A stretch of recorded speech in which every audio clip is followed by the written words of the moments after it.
lidar com essas histórias é muito dolorido, né? Porque revela muito das questões que as pessoas eram submetidas e as contradições também de um contexto muito complexo, que era um contexto escravista.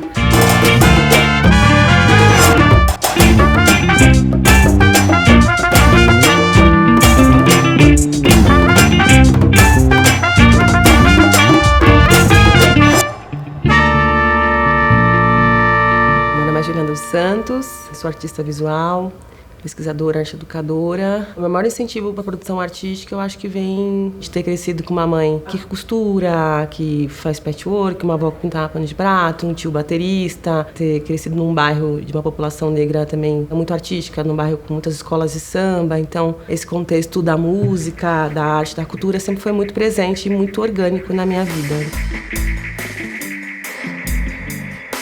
O maior desafio para mim foi tentar entender qual era a possibilidade do encontro.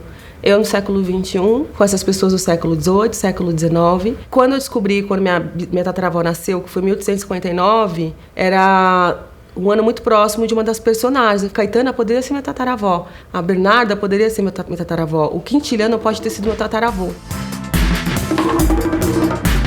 Quintiliano foi um homem negro reivindicando direitos na educação da população negra. E aí eu lembrei do meu bisavô, que era o bisavô Vivi, que minha avó falava que ele escrevia muitas cartas, era um homem muito letrado, muito culto. E aí uma das fotos do bisavô Vivi, tem um retrato dele e atrás ele escreveu uma declaração da foto. Então tinha a letra do meu bisavô, né? Quando eu vou retratar Bernarda e sua mãe, porque é uma história muito trágica, para ela conseguir estar com a própria mãe, ela precisa comprar a mãe na condição de escravizada. Essa é a única possibilidade dela conviver com a mãe, me fez retomar a história da minha tataravó, que é quando eu acho a foto dela com a minha bisavó.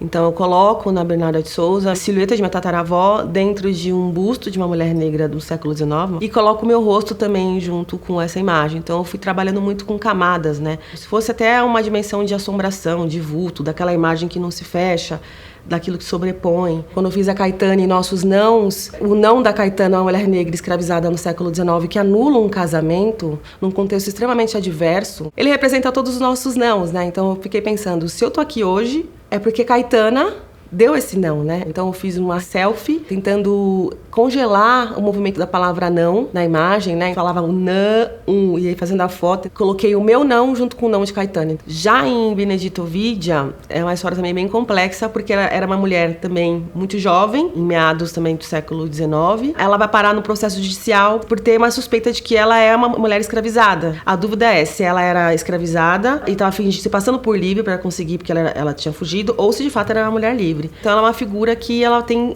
dois nomes, duas personalidades.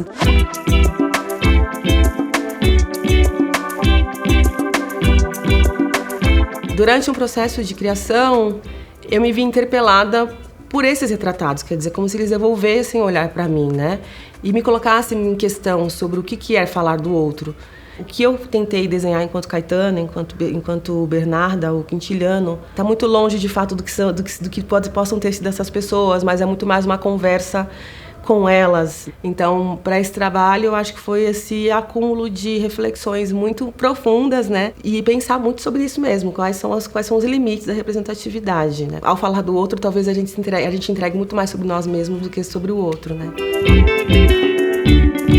Esse prédio ele faz parte da história da minha família. Meu pai estudou aqui no Liceu de Artes e Ofícios na década, sei lá, de 70, 60. Nem era possibilidade que aqui fosse virar uma pinacoteca na época. E a minha formação em artes visuais também eu vinha muito para cá estudar. Um dos poucos museus que eu via, por exemplo, pinturas de pessoas negras sendo representadas. Então eu fiquei muito feliz, fiquei muito emocionada com a possibilidade de ter um trabalho meu participando desse acervo. Talvez seja o primeiro momento que a pinacoteca vai receber um número mais expressivo de artistas negros, né?